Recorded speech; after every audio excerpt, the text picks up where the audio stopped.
India ने 5 months में $1 billion से ज़्यादा की एप्पल प्रोडक्ट्स एक्सपोर्ट की हैं। Now this is huge amount. ये कोई छोटी मोटी बात नहीं है, यानी ठीक है, हम आगे भी बात करते हैं, लेकिन जो रकम बताई जा रही है कि $1 बिलियन की 5 मंथ्स में ये फ़ोन एक्सपोर्ट करना, ये बता रहा है कि आगे ये अमाउंट कहाँ पर पहुँचेगी। तो इसमें ये भी एनालाइज़ किया गया है और इसमें ये बताया गया है कि एक साल में 12 मंथ्स के अंदर ये कोई $2.5 बिलियन या $3 बिलियन तक ये अमाउंट पहुँचेगी कि एक साल में ये इंडिया इतना ज़्यादा इससे ये एक्सपोर्ट करके इतना पैसा हासिल करेगा। अच्छा, अब इसमें इसकी क्या डिटेल्स हैं आपके सामने रखे देती हूँ। iPhone exports from India crossed $1 billion in the 5 months since April, according to people familiar with the matter. The South Asian nation is making progress with its bid to become a force in electronics manufacturing. कि electronics manufacturing की दुनिया में एक बड़ी force बनकर जो है ये ताकत ये उभर रही है। और फिर इसके बाद इसको इस तरीके से एनालाइज़ किया जा रहा है। ये मैं आपको खलीज टाइम यानी गल्फ़ न्यूज़ और इसके अलावा रॉयटर्स की खबर बता रही हूँ। फिर और भी जगहों पर ये पब्लिश हुई है, लेकिन मेरे सामने जो है इस वक्त जो ओपन है वो मैं आपको बता रही हूँ। अच्छा, इसमें ये भी बात कही गई है कि जो ये एक्सपोर्ट की गई है ये mainly Europe and middle east में की गई है, वहाँ पर गए हैं। और फिर are set to reach $2.5 billion in the 12 months through March 2023। अच्छा, इसमें ये भी कहा जा रहा है कि that almost double the 1.3 billion worth of iPhones India exported in the year through, जो कि मैंने आपको बता दिया। अब आपको याद होगा कि हमने अभी कुछ रोज़ पहले खबर दी आपको, वो भी पूरी दुनिया में वायरल हो रही थी, और वो ये थी कि अब ये फ़ैसला हुआ है कि जो आईफोन 14 है वो चाइना से एक बड़ा उसका जो है वो चंक उठाकर इंडिया ले जाया जा रहा है और वहाँ पर वो मैन्युफैक्चर होगा। उम्मीद है आप लोग ठीक होंगे। दोस्तों मैं देख रहा था कि भारत के जो होम मिनिस्टर अमित शाह साहब, उन्होंने एक बारामूला डिस्ट्रिक्ट जो है कश्मीर में, वहाँ पे एक एड्रेस किया पब्लिक रैली को, और उन्होंने कहा कि हम जो है वो पाकिस्तान के साथ किसी किस्म की कोई बात नहीं करेंगे। दुश्मन फो पाकिस्तान के साथ, जिसे दुश्मन कहते हैं, के साथ कोई बात नहीं करेंगे, और इंडियन एडमिनिस्ट्रेटेड जो पार्ट है कश्मीर का, वो उसकी आज़ादी तो ज़ाहिर बात है, वो जो ऑटोनॉमी है वो तो अ, उन्होंने ले ली थी, और सेंटर जो है उसको माइक्रो मैनेज कर रहा है। अब ये चीज़ें बड़ी इंटरेस्टिंग जो उन्होंने वहाँ पे बैठ के बातें की हैं, ये बड़ी इंटरेस्टिंग बातें हैं। उन्होंने कहा जी इंडिया पाकिस्तान से बात नहीं करेगा। इंडिया जो है उन फैमिली से बात नहीं करेगा जो यहाँ पे पुराना रूल कर रही हैं। सो इट मीन्स कि जो नरेंद्र मोदी साहब की जो पार्टी है, वो ये चाहती है कि एक नया पॉलिटिकल लीडरशिप जो है वो कश्मीर में खड़ी की जाए, और वो जो लीडरशिप है, वो आगे जाके चीज़ों को उसको लेके चले। अब इलेक्शन जो हैं, वो होने हैं और वो नहीं हो पा रहे, और वो कह रहे हैं जी बड़ी जल्द इलेक्शन होंगे, जैसे ही इलेक्शन होंगे चीज़ें बेहतर हो जाएँगी, सो एंड सो। और वो कह रहे हैं हमें सजेशंस मिल रही हैं कि पाकिस्तान से बात की जाए। लेकिन वो जो बीजेपी है उसने कहा है कि हम पाकिस्तान से बात नहीं करेंगे। और ना वो कह रहे हैं हम जो है वो पाकिस्तान से बात करेंगे, ना उन फैमिली से बात करेंगे, लेकिन हम जो गुज्जर्स हैं, पहाड़ीज़ हैं बारामूला के, उनके साथ बात करेंगे, और जो कश्मीर की यूथ है उससे बात करेंगे। साथ ही साथ उन्होंने बड़े पैमाने पे वहाँ पे जिसे कहते हैं ना पैसा भी फेंका है, और जो पूरे क्रॉस इंडियन मीडिया अगर आप देखें, तो वहाँ पे आपको ये पता चलेगा कि जितनी भी जो रिपोर्टिंग हो रही है दैट इज़ ऑल, मिसाल के तौर पे मैं देख रहा था कि वो उन्होंने कहा है जी कि 1.62 करोड़ जो टूरिस्ट हैं उन्होंने कश्मीर में विज़िट किया है, और जिस ये सा 75 साला तारीख जो है उसको बताता है। अब क्वेश्चन ये है, ज़ाहिर बात है इस 1.6 करोड़ जो टूरिस्ट हैं इसके डाटा के ऊपर तो बात की जा सकती है कि उसकी क्या क्रेडिबिलिटी है, वो क्या क्रेडिबल डाटा है भी या नहीं है, क्या है। लेकिन एट टाइम मेरे ज़हन में ये सवाल आता है कि जो पाकिस्तान में हमारे पास जो आज़ाद कश्मीर है, हुकूमत पाकिस्तान की उसके लिए क्या पॉलिसी है?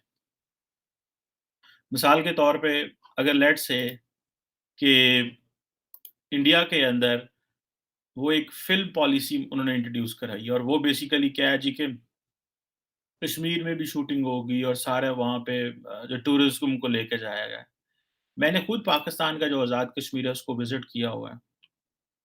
ज़ाहिर बात है वहाँ जाते हुए खौफ़ आता है। द रीज़न बिहाइंड इज़ के वहाँ कोई इंफ्रास्ट्रक्चर नहीं है, कोई इंटरनेट नहीं है वहाँ और एक मेरा ख़्याल है कोई सरकार की कंपनी है जो इंटरनेट प्रोवाइड करती है और अदर दैन दैट अगर वहाँ पे आप होटलिंग का इंफ्रास्ट्रक्चर देखें, लोग जो हैं वो कदरे दरमियाने होटल हैं वहाँ पे, हल्के होटल हैं वहाँ पे, रोड इंफ्रास्ट्रक्चर उस तरह का नहीं है। सो इंडियन गवर्नमेंट ने ये फैसला किया है कि भई आप मकबूज़ा कश्मीर में जो इंडियन ऑक्यूपाइड कश्मीर है, उसमें आप पैसा फेंकें, लोगों को रोज़गार दें, सिक्योरिटी ऑपरेटर्स को हाई कर दें, ताकि अगर वहाँ पे टूरिस्ट आ रहे हैं या बाकी लोग आ रहे हैं फ़िल्म मेकिंग के लिए लोग आ रहे हैं, तो उनको हर किस्म की जो है ना वो आज़ादी मिले। अब ये जो करोड़ों लोग वहाँ पे जो टूरिस्ट आ रहे हैं, जैसे मैंने पहले कि पाकिस्तान के पास तो डाटा ही कोई नहीं। मेरा नहीं ख़्याल पाकिस्तान की गवर्नमेंट जो है वो डाटा शेयर कर सकती है कि आज़ाद कश्मीर में कितने टूरिस्ट गए। भारत की आपको लीडरशिप को और उन लोगों को ये क्रेडिट देना पड़ेगा कि वो डाटा के ऊपर बड़ा फ़ोकस करते हैं। वो डाटा सही है, वो गलत है, उसकी क्या क्रेडिबिलिटी है, कौन उसको रिलीज़ करता है, किस तरह किया जाता है, क्या ये सच्चे फ़िगर हैं, क्या ये नॉर्मलाइज़ेशन की बात है? चीज़ों को नॉर्मलाइज़ करने के लिए एक तासुर दिया जा रहा है। जैसे कि फॉर एग्ज़ाम्पल उन्होंने कहा है जी कि ये अब देखें ना ये सारा मीडिया को वो जिस तरह यूज़ कर रहे हैं और वो that basically creates a lot of जिसे कहते हैं ना साउंड्स क्रिएट करता है। मिसाल उन्होंने कहा जी हम जो है ना, हम जो टेरर टू टूरिज़्म जा रहे हैं। अपडेट से आपको आगाह करें, आपको बता दें कि इस वक्त पेशावर में यंग डॉक्टर्स की जानिब से ओपीडी का वर्कआउट दूसरे दिन भी जारी है। महकमा सेहत ने कार्रवाई का फैसला किया है। गुज़श्ता रोज़ भी पेशावर में न सिर्फ असातिज़ा की जानिब से एहतजाज किया जा रहा है, बल्कि अब दूसरा दिन है जब यंग डॉक्टर्स की जानिब से ओपीडी का बॉयकॉट कर दिया गया है। दूसरा दिन है जब ओपीडी का बॉयकॉट किया गया है। महकमा सेहत ने कार्रवाई करने का फैसला कर लिया। पेशावर से बड़ी खबर आ रही है, बात करेंगे इस बारे में जान अफजल से। जान अफजल, यंग डॉक्टर्स के क्या मामलात है, क्यों एहतजाज कर रहे हैं? जी बिल्कुल, आपको ये बताते चलूं कि खैबर पख्तूनख्वा हुकूमत की गलत पॉलिसियों के बायस असातिज़ा के साथ साथ डॉक्टर्स भी सरापा एहतजाज हैं और अपने मुतालबात के लिए सड़कों पर हैं। पेशावर के सरकारी अस्पतालों में आज दूसरे दिन भी यंग डॉक्टरों ने हड़ताल कर रखी है, जिसकी वजह से तीनों बड़े सरकारी अस्पतालों में ओपीडी सर्विस जो है तो बंद है। डॉक्टरों की हड़ताल के बायस जैसा कि आपको इल्म है कि दूर दराज से आने वाले मरीजों और उनके लवाहिकीन को शदीद मुश्किलात का सामना करना पड़ता है। खैबर पख्तूनख्वा हुकूमत ने डॉक्टरों के मुतालबात पर नजरसानी करने की बजाय इनके खिलाफ कार्रवाई का अंदिया दे दिया है। महकमा सेहत के एक सेक्शन अफसर ने डीजी हेल्थ को एक समझी हड़ताल की है और एक मरासला हड़ताल की है, जिसमें इस हड़ताल को हेल्थ सर्विस सेक्शन 7 के खिलाफ वर्जी करार दिया है और उसे सहूलियात में खलफ काबिल सजा जुर्म करार दिया है। और ये भी लिखा है उसमें कि यंग डॉक्टरों ने एहतजाज करके इंसानी जानों को खतरे में डाला है। आपको ये बताते चलूं कि पिछले काफ़ी अरसे से यंग डॉक्टर्स जो है तो वो वक्फे से सरकारी अस्पतालों में जो है तो वो हड़ताल पर नजर आते हैं। उनके साइकी की बात है। अब मेरे एज ग्रुप से बात करो, वो कहेगा जी हमारे ज़माने में, मेरे दादा का मेरे वालिद कहा करते थे हमारे ज़माने में, मेरे दादा कहा करते थे हमारे ज़माने। ज़माना एक जैसा ही होता है। ख़ास तौर पे हम जैसे मुल्कों पे तारीख़ें बदलती हैं, वक्त नहीं बदलता। आपने ठीक कहा दहाइयाँ। मैं आई वाज ओनली 21 में यूनिवर्सिटी से फारिग होते ही मैं जर्नलिज्म में आ गया। पढ़ी मैंने इकोनॉमिक्स। मैंने जब से होश संभाला है, यूनिवर्सिटी से पहले स्कूल डेज़ में भी जब आप 9th 10th वगैरह में जाते हो तो आपके ना आंखें खुलनी शुरू हो जाती हैं ना। वो था ज़माना अयूब खान का। अयूब खान ने धोखा दिया सिकंदर मिर्ज़ा को, उसने धोखा किसी और को दिया। फिर जुल्फ़कार अली भुट्टो ने अयूब खान को डैडी कहा करता था, लेकिन जब अयूब खान की डेथ हुई तो उनकी उनकी वफ़ात की ख़बरें जो हैं उनको मॉनिटर किया गया कि ये ज़्यादा फ्लैश ना हो। अच्छा। फिर भुट्टो ने एक एहसान फरामोश तरीन आदमी पे एहसान किया, उसे आउट ऑफ टर्न, ना उसकी कोई पर्सनालिटी ना कोई आगा पीछा, उसको आर्मी चीफ बनाया। उसका नाम ज़ियाउल हक था। उसने उसको फांसी चढ़ा दिया। करेक्ट। इतना बड़ा एहसान फरामोश। हमारे हुक्मरान एहसान फरामोश भी हैं और अवाम फरामोश भी हैं। अवाम फरामोश भी हैं। अच्छा, अब सुने कि उस ज़ियाउल हक के साथ क्या हुआ।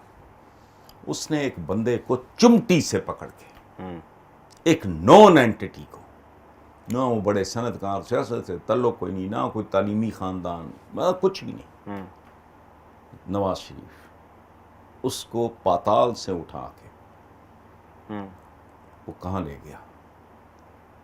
नवाज शरीफ से पूछें, वो उसकी कब्र का रास्ता भी भूल चुका है। पहली 2-3 बरसियाँ चूँकि जाली पॉपुलैरिटी, थर्ड टाइम रिपीट करूँ, जाली पॉपुलैरिटी ज़ियाउल हक की, उसको कैश करने के लिए, उसको कैपिटलाइज करने के लिए ये आदमी पहली चंद बरसियों में बड़ा जोश, मैं ज़ियाउल हक का मिशन मुकम्मल करूँगा, ज़ियाउल हक शहीद फलां। आज कितने बरस हो गए ये आदमी ज़ियाउल हक की अपने मोहसिन की, अच्छा वो खुद मोहसिन कुछ था, उसने खुद अपने मोहसिन को मारा था, इसने मोहसिन के साथ ये किया, और आज उसका बेटा एजाजुल हक वो जैसा भी है धक्के खाता फिर रहा है। सो हमारे हुक्मरान ये हैं एहसान फरामोश और अवाम फरामोश। सर एक सवाल है, क्यों है? देखिए, हाँ, नहीं हमारे ये सवाल आपका, you don't have to explain, खेलने के मैं लिए बता देता हूं। पिच तो दरकार है ना, जब पिच उखड़ जाएगी तो किस पे खेलेंगे? ये हम हैं गजनवियों, गौरियों, लोदियों, मुगलों के मारे हुए। हमें झूठ पढ़ाया जाता है कि यहाँ मुसलमानों की हुकूमत थी। यहाँ मुसलमान हुक्मरान खानदानों की हुकूमत थी, जो आज भी है। पाकिस्तान में तो आज भी मुसलमानों की, पाकिस्तानियों की हुकूमत है यहाँ, यानी मुगल लेगेसी कंटिन्यू। सुने ना जी, बिल्कुल वही था। वो गजनवियों, गौरियों, खिलजियों, पता नहीं किन किन से शुरू होते बातें लोदियों पे आए, उनकी गर्दनें काट दें ज़हीरुद्दीन बाबर ने। उसकी किताब पढ़ें, वो कहता दौलतमंद तरीन मुल्क, गरीब तरीन लोग। ये रियाया थे। अगर 2022 में भी पाकिस्तानी अवाम अपने हुक्मरानों की रियाया हैं, we are not citizens, we are subjects. लेपा पोती करके आपने जहर की बोतल पे, गंदगी गलाजत की बोतल पे आपने आबे जमजम का लेबल लगाया हुआ है, इससे ज़्यादा क्या है? ये भी सारे नया बनू सब फारग हो गए। वो पैसा मेरा आपका, भूखे मरते हुए गरीब आवाम का पैसा, केसेज मुकला आ रहे हैं, जा रहे हैं, ये हो रहा है, वो हो रहा है, नतीजा से आपको खबर बता रहा हूँ, यूपी फिरोजाबाद में एक बुजुर्ग कैदी ने ऐसी शर्मनाक करतूत की जिससे उसकी जान पर आफत पड़ गई। अभी 10 मिनट पहले ही चल बसे, आपको कुछ बोलना था? चल बसे, कूतरे साला देख के नंबर डाल कर, या कहें तो उसकी जान बिल्कुल आफत में आ गई। दरअसल शुक्रवार रात करीब 12 बजे कैदी ने अपने हाथ की जो उंगली होती है, वो हाथ की उंगली से अंगूठी निकालकर अपने प्राइवेट पार्ट पर चला लिया। सोचिए, प्राइवेट पार्ट पर एक अंगूठी कितनी बड़ी होती है, और मियाँ जी ने उसका क्या किया, जिस अंगूठी को हम उंगली में पहनते हैं, मियाँ जी ने उसका काम तमाम कर दिया। इसके बाद इस कैदी की हालत पूरी तरीके से बिगड़ गई। आनन फानन में इस कैदी को, इन मियाँ जी को अस्पताल में भर्ती कराया गया है। अभी उनकी हालत नाजुक बनी हुई है।